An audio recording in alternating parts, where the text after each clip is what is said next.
Greetings to all of our AACP members, and thank you for tuning in to today's presentation from Dr. Puttaiah with the title of Dental Safety on the Cusp of Reopening. And today's format is going to consist of a feature presentation from Dr. Puttaiah, then followed by a Q&A session in which we're going to answer a lot of questions pertaining to the presentation as well as anything else revolving around any offshoots. So Dr. Puttaiah has a very extensive background and has covered quite a few different topics across international borders, and we're so delighted to have him here today. Not only is it an honor, but it's a pleasure to introduce yourself, sir, and we look forward to see what you got for us today, sir. Go ahead. Okay. Thank you. Yeah, I'm Raghu Puttaiah.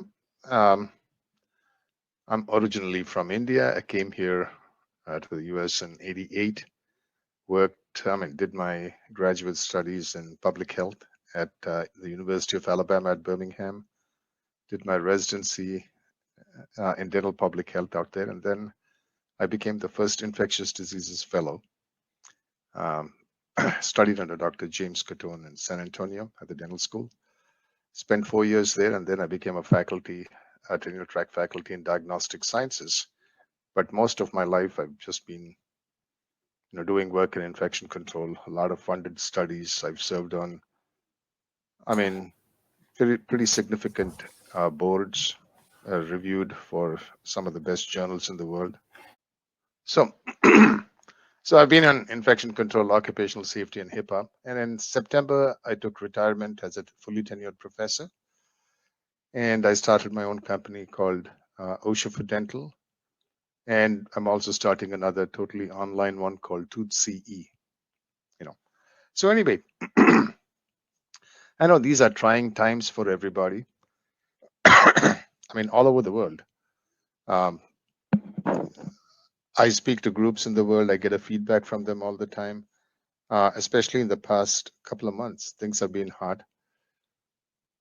Most of the countries and most of the places are trying to open up. And it's a good thing, it's almost been like imprisonment for most of us. But, the demon is there outside. So that's the reason why they said it's time to shut down, because we didn't have an adequate amount of protective measures, like PPE and air purifiers and so on and so forth. And plus we generate a lot of, we work within 1 foot radius of the mouth. So that's one of the things which, we've been shut down.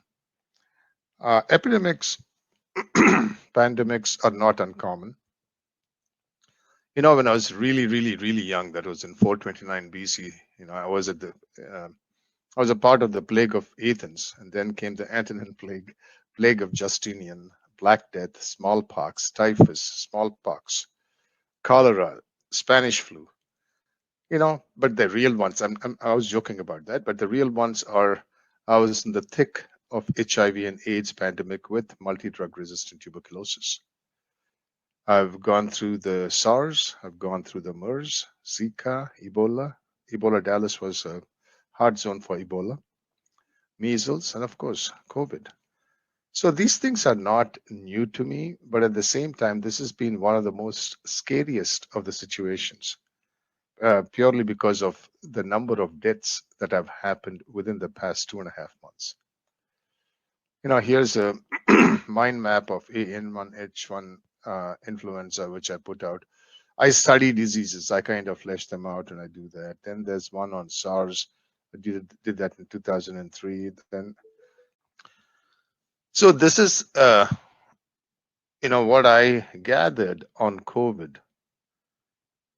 When you flesh out right from what the disease is, now the types of viruses, sources, common types affecting animals, common types affecting humans, where is the spread, what are the public health measures, what are the risks for dental professional, then definitions of what is a contact, what is an exposure, what is infection, what is disease, then ethical issues, economic issues, treating COVID, when we're opening up now, treating COVID during the quarantine for only emergency purposes, then how do we get back to the norm in the next 3-4 months? So these are some of the things which I work on. Now, before we start off, this disease is primarily, I feel, more so, an airborne condition. That means it can be through through cough, larger droplets to small airborne, aerosols or smaller particles. It also could be through breath, I feel. It doesn't have to be a cough or a sneeze, because although people don't cough or sneeze on you, you can pick up something like COVID or influenza. Okay. Particles that are heavier, 5 microns or more, they tend to gravitate down. Less than 5 microns, and if they dry, they tend to aerosolize and remain in the air based on your room's air exchanges. Okay. So all know about the progress of the disease. I don't have to go over that. Let's talk more so. When I first made this slide in in early March, we had 5 symptoms. Okay. But today we have 10 symptoms. That's they keep updating that on CDC's website. So here is an image. If you look at this, we are at the top 10% risk, the dental team, because the minute a patient walks in, we say hi, hello, and then put them in the chair, and then we start to swap spit or kind of stick instruments right into the mouth and crack old dental jokes when they have a rubber dam or something in the mouth. Yeah, but the whole thing is we are constantly exposed to the highest risk zone, in patient care. So here's one thing which, I delve a lot in Facebook or other social media stuff. Sometimes I put out, a knuckleball just to see what people say.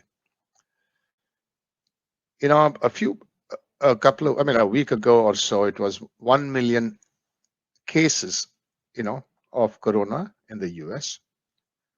The total number of deaths on that day was 58,000. So the fatality rate, the infective fatality rate was 5.6%. Now, if you go back and look at the number of influenza cases last year to the number who died, that is the infected fatality rate, it was only 0.091%. I know it's not comparing Fuji apples to Fuji apples, but it is kind of comparing, a Red Delicious to a Fuji in this case. Okay. You divide this number by this number, and guess what you get? You get 57. What this number means is if one gets infected, I'm not talking of age or gender or geographic areas, standardized rates or anything. I'm just taking off the most raw number. So if you get infected by COVID, you have 57 times the rate of the chances of dying, not percent, times, than getting influenza. It's just like HIV. Then hepatitis B is 52 times more infective than HIV. Hepatitis C is 300 times more infective than HIV. That's how I put this out, but people didn't not like it. But those are the numbers which I deal with, and come what may, I may be off by a few points. What do you do when you want to open up? The control measures are communication, work practice controls, engineering controls, immunization, and other stuff. mundane stuff. So let's talk a little bit about communication. Okay. Now your patients are waiting to jump into the clinic. Yeah, a lot of them are waiting for routine care. Okay. You need to put out on your website, letting patients know, don't come if you're not feeling well. The day before the scheduled time, call them, ask them again, or send them an email, send them a text message to let them know, don't come if you are not feeling well. Okay. If you feel that you're feeling sick. Okay. Some people are actually sending them a form to fill out so that they can do that and send it back. Excuse me, I have a dry throat. I'm sorry. Then post a notice on the door as well, just in case they miss all the above digital measures. When they walk in, make sure that your sign-in area has got a cough or a sneeze screen. And there, if they have not filled out prior, they have to fill out a form, or you can ask them also if they're feeling well or not. Make sure that temperature is taken with a digital thermometer. Okay. Try no contact if you have a chance. It looks like a little space gun, but point at the forehead or point at the ear and take it. Make sure your front desk has, at least a level 3 mask. Okay. Let the employees know to stay home if they're feeling sick or not. Up to it also. Sometimes they could be emotionally down. They may be scared. Sure, if they're not coming, they're not coming. Make sure in your questions, there are hundreds of those formats floating around. Ask for the signs and symptoms. Combine it with the temperature. If those things show anything positive, you can defer care. You can't refuse care, but you can defer elective care, and till they get better. Probably it'll be about 14 to 20 days. So don't appoint them 20 days prior. Okay. That's one thing. That is if they turn positive. Okay. Then let your staff know if they are a high-risk group, they don't want to come. They can use different methods of staying home, or they can go on unemployment or whatever.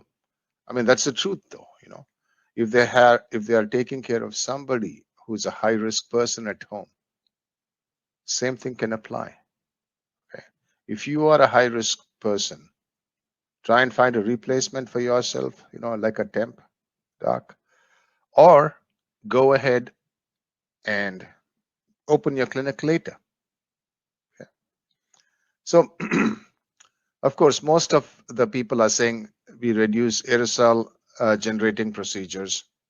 Okay. So that means they're saying you have limited elective procedures. So if you're doing hygiene, hand instruments. If you're doing any, restorative work, try ART. Okay. Or use a slow speed handpiece to get the gross thing out. Yeah, most of us don't like IRM, but this might be the best time to put IRM in, and reschedule the thing for later. Then, if you have things like very low level disease control, you can postpone those things. Go stay problem focused and look at what the main issue is in the mouth. Try and finish your procedure within the next 20 to 30 minutes max. Okay. Use, make sure you have strict hygiene and cough etiquette, more hand washing. Every time you take a glove off, wash your hands. Every time you have to put a glove back on, wash your hand. Okay, there has to be a hand wash between those two. Okay. Use a 2 or a 4% chlorhexidine gluconate soap. Could be a foam or whatever.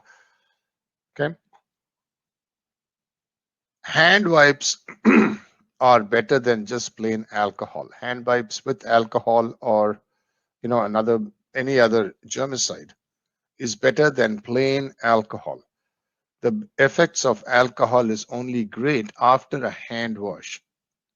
You know what, when I see people carrying, gel in the car, gel in the bag, those things are not that effective when your hands are dirty. Okay. Use a mask, N95, KN95.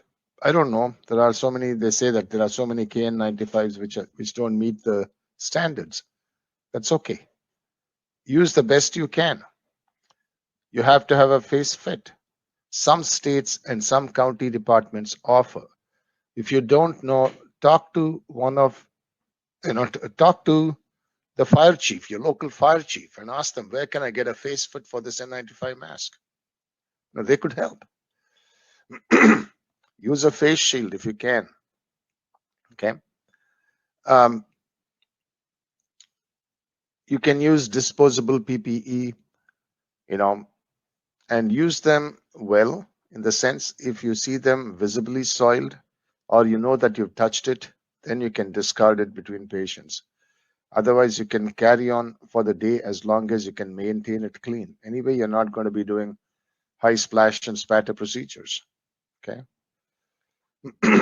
Strict aseptic techniques, chairside, unit dosing of materials, diligent surface disinfection. That's very important.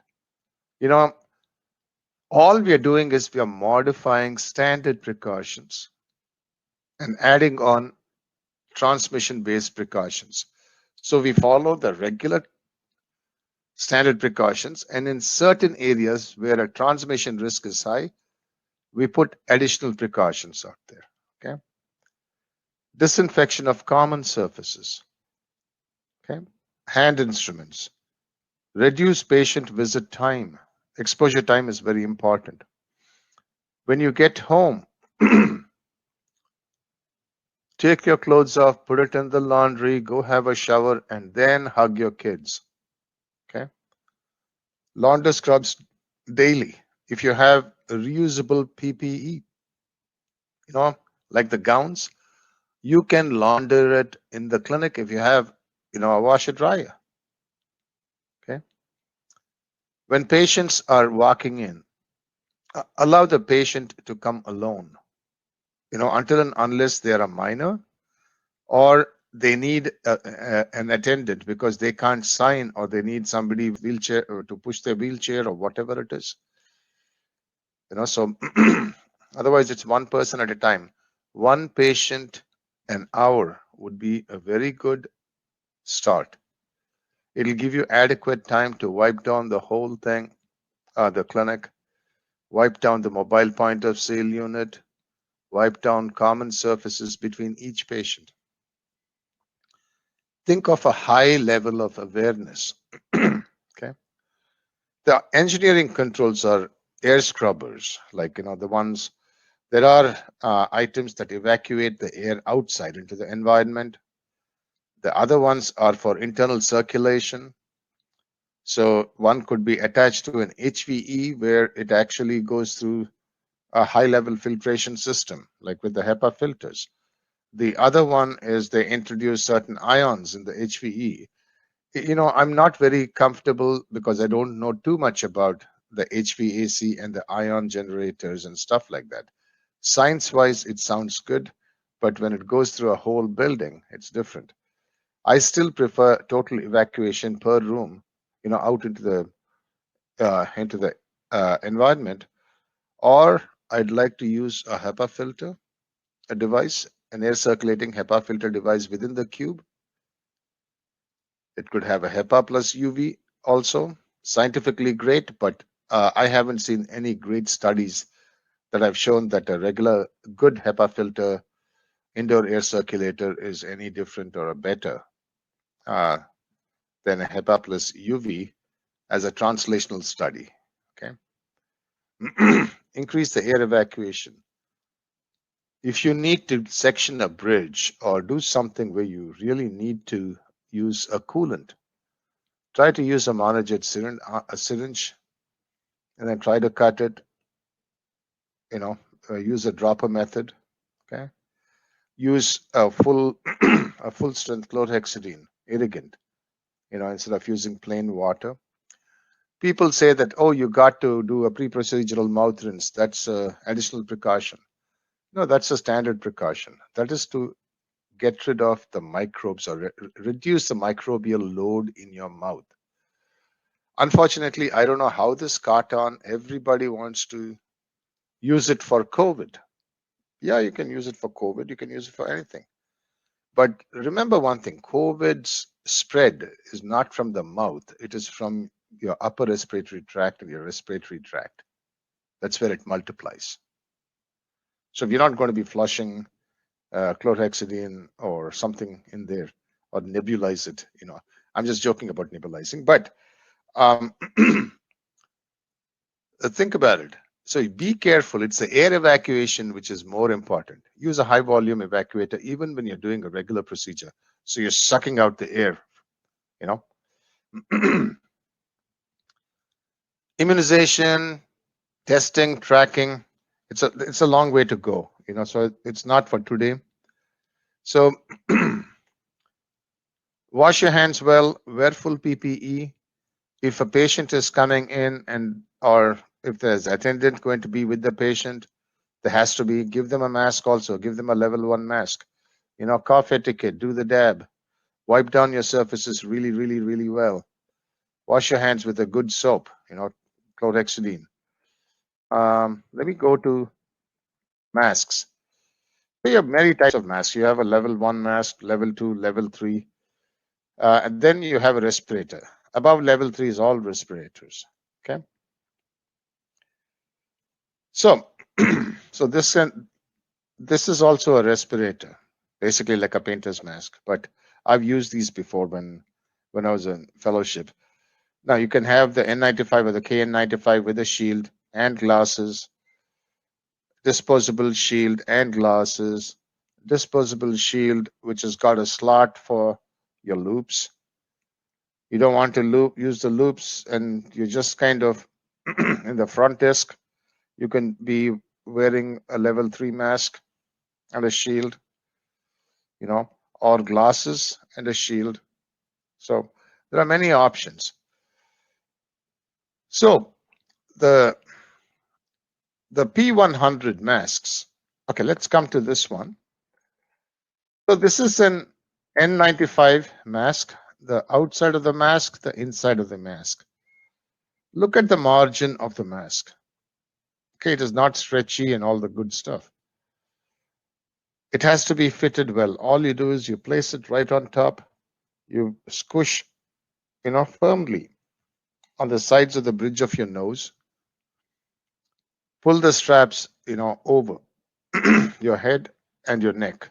There'll be an instruction how to use it.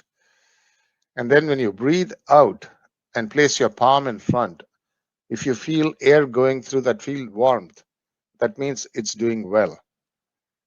You can also feel blow by, But on the other hand, and then by the way, this mask is to be worn max for a day. I wouldn't use it more than that. On the other hand, you have a P100 mask, and this one, the casing can be disinfected between patients. This has got disposable filter cartridges, which you turn on, screw onto it. You can use it for a full day. In between patients, you can actually wipe down the mask, And look at this, the inside of the mask. Look at the face of it. It's got a solid silicone beading. Okay.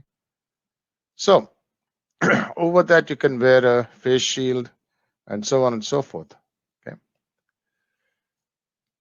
So you can use both, anything N95 and above. You can. There's nothing wrong in that. Okay.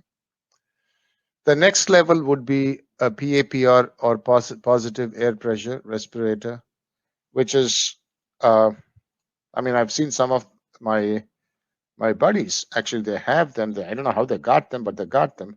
So they're going to be using that. I don't know. That I feel it's kind of too much.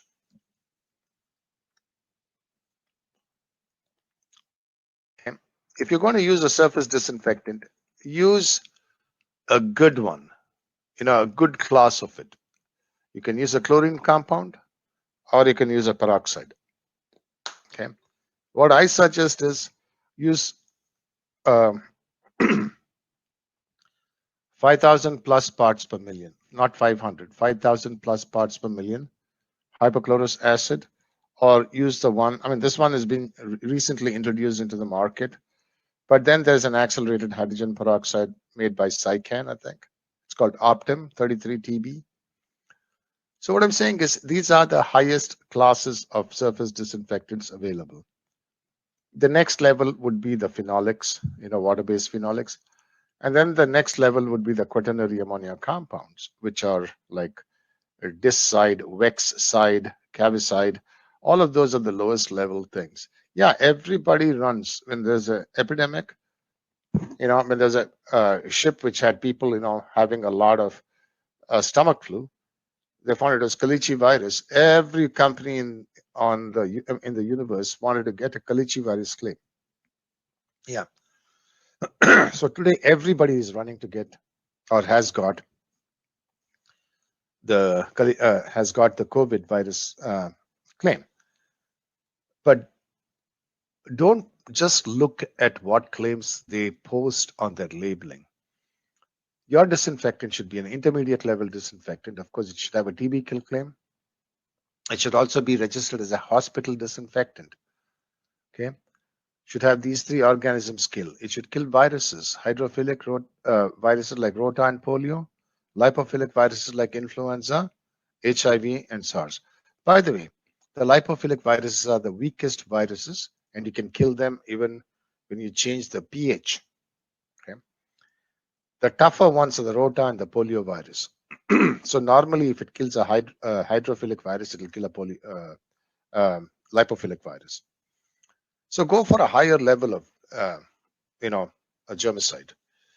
So here are some of the inline ones, which goes into the HVAC system, and same here. Then you have, fancy one, not so fancy, but this one has got a UVC light. This one has got no UVC light, but this one you can buy about 7 or 8 of them for the cost. 7 or 8 of these for the cost of this one. There are also other devices, It's made by Honeywell. They cost $225. I saw one in one of my friend's clinic when we installed it there. She bought 5 of them, put one in every wet op, put one in the patient in front office area. And when it's running medium, you can't hear, it's the decibel sound is less than 50. Pretty good. And each of those can actually clear the air of about 600 square feet. So, you have the HVAC running, plus you have this one constantly running for the 8 hours. They actually help. Okay. For water lines, also, for example, if you need to section a bridge, you have to use a high speed. Okay. Yeah, you have to use a high volume evacuator too. You're not doing that because you just want to do more cases.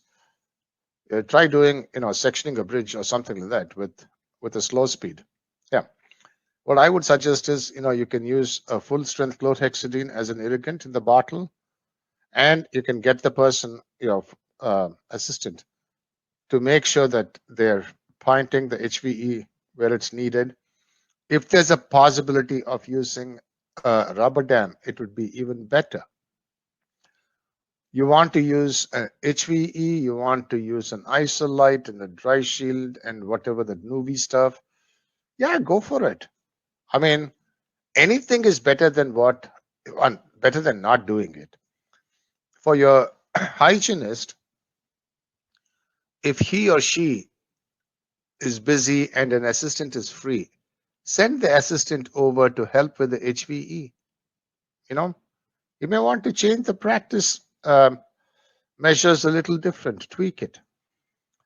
If you can't get, you can use even a Minter-Clean to clean your lines, once a week. You can use the same hypochlorous acid to clean the lines once a month. And you can also dilute it times 20 as an irrigant. It'll still work during these times. There are many, many options. One of the things is, if your clinic is closed, your risk is from clinical practice is 0. Triaging with full PPE, it's medium. Treating non-infected emergency is high. Non-infected emergency is very high. So also, when you open your clinic, you have all the measures to protect yourself, right, in the clinic, but still try and maintain, physical distancing, when you're outside the clinic. Tell your staff as well to do that. When you come in every morning, monitor yourselves for your temperature. Okay. So there I close my presentation, and let me get out of this one.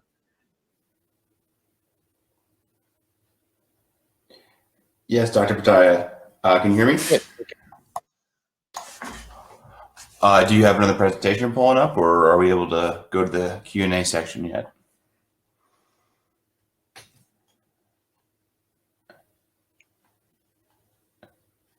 Sir? No, I'm waiting for a Q&A.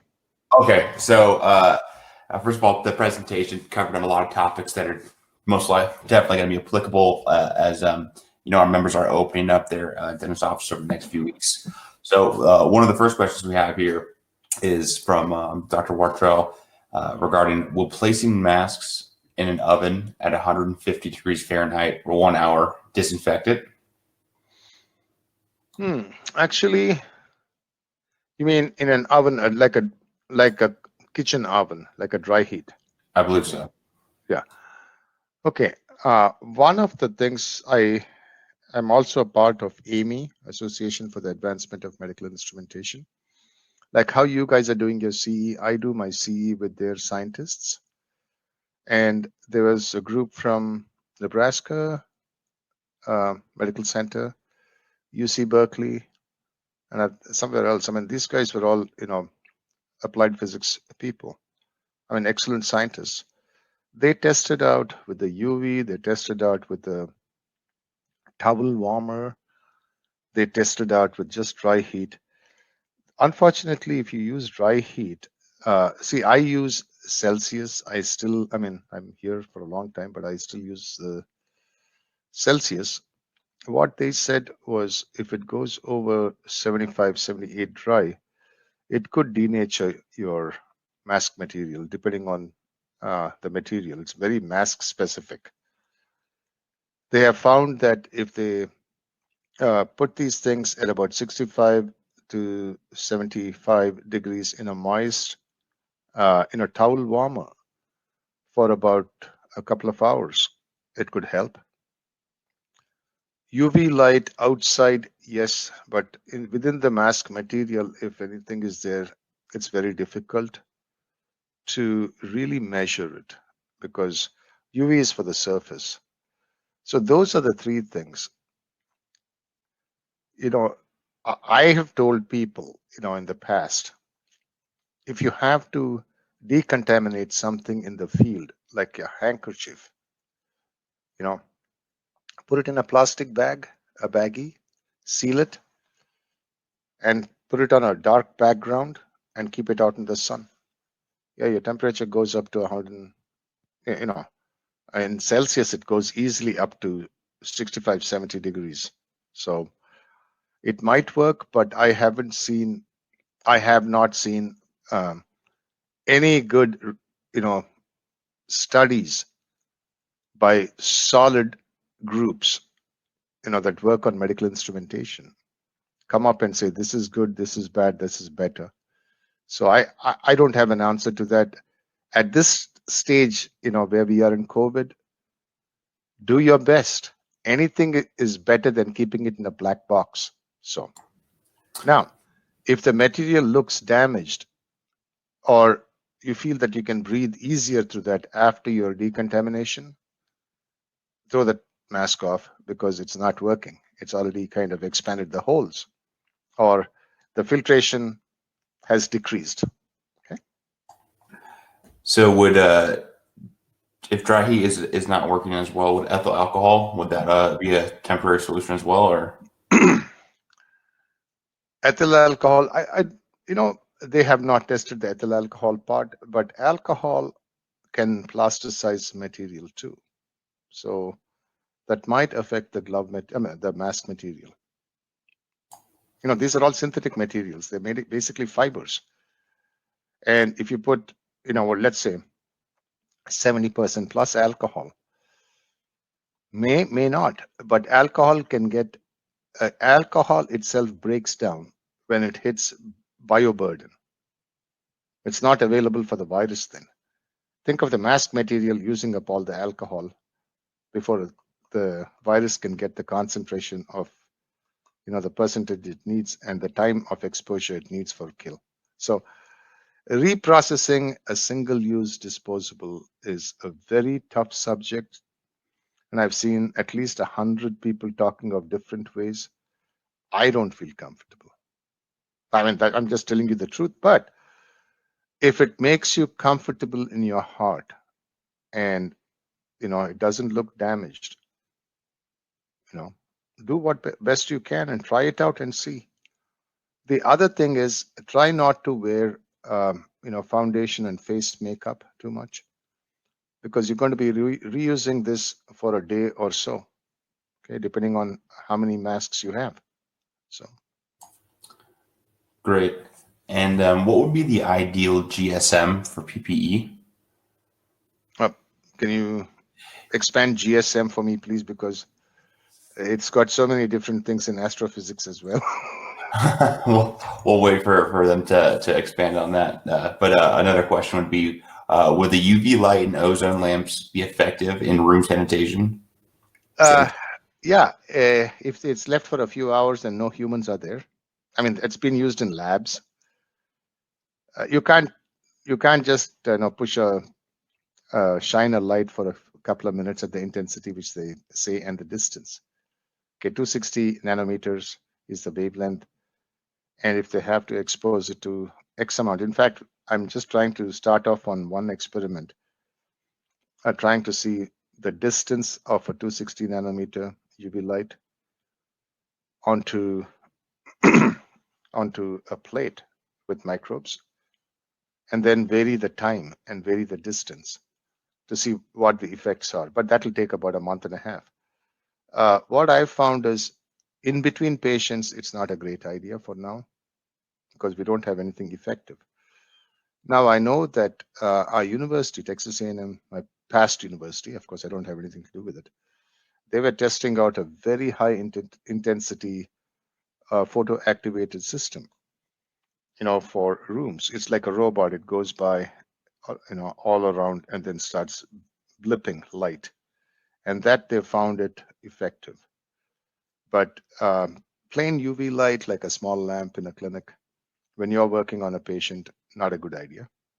It can actually cause other skin issues. It could increase the ozone levels in the room. So that's my take on it. But if you have a UV system which is set up well by some industrial capacity person, who comes and sets it up, when you leave your clinic and go, you can turn it on for the rest of the evening, come back in the morning, shut it off, and then walk in. Yeah, it'll have a good effect at that much, but not 20 minutes, 15 minutes. I haven't seen anything productive about it. So another question that touched on that same topic is, so the nail industry uses UV sterilizers for their manicure tools. How does that stack up for masks? Sir, that one is not used for sterilizing. It's for photo activation of the acrylic. Masks, I've had a few of my friends ask me. I said, try it and see, but they have to do a microbiological test on microbes. They'll have to do a availability of viral particles, so they'll have to have a virology lab. What we use in a nail salon or in orthodontics for printed materials or in prosthodontics, all we're doing is we are activating it with white light, which is probably about 380 to 520 nanometers. That actually activates and sets the acrylic. I haven't seen anything any proven science that says it kills bugs. And okay, it may kill bugs, but how long is the next thing? So I'm sure that it shouldn't hurt the mask material until and unless there's some more monomer left in it. But otherwise, it's a try. Understood. So with going back to the GSM for PPE, GSM being grams per square meter for personal protective equipment. I've never dealt with that. I'm serious. I don't know. It's the first time I've been stumped. And when I don't know, I'll say I don't know. You're talking of thickness of the gown? Are you talking of the thickness of the gown in mils? The glove material in mils? The mask material in filtration? I know about it, but I don't know the grams per square centimeter. I've never looked at it that way. All right. So how effective is the extraoral evacuators? Pardon? How effective? Evacuators. Okay, extraoral evacuators. Yeah. Okay. What I found is the ones which we use as a regular high volume evacuator is pretty good. The next one would be Isolite or Dry Shield, which goes into the mouth, or the Nuvi modifications. They are good as well. When two people are working on a patient, the assistant, as long as they use the HVE, it's pretty effective. Plus, if you have one of these little genies, the HEPA genies in your room, which circulates about 5 or 6 air circulations per hour. But think about it. They do it for 600 square feet. You have this one for, what do you call, 10 by 10 or 11 by 11 by 11. This will be working about 5 times more efficient in a small cube. Those will be pretty good. Now, I've seen people coming up with, there's one box with a tulip-like kind of a thing coming up to the mouth. I've seen this for many years in clinics where they practice holistic medicine. I mean, holistic dentistry. Basically, those were sold based on evacuating mercury vapors. So I don't know the evacuation rate of those, but it looks cool. It looks like a tulip or a megaphone coming straight up to your mouth. But HVE right inside the mouth or right at the mouth, high volume evacuator, is very good.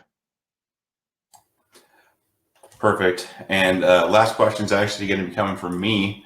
Sure. So could you expand a little bit on OSHA for dental? Because I actually was doing some research into it and want to see how applicable it'd be to some of our members. So basically, I do 3 programs. I do the OSHA, I do the HIPAA, but combine them together. And then sometimes people want infection control also. So I provide that online in classes, like in classroom sessions.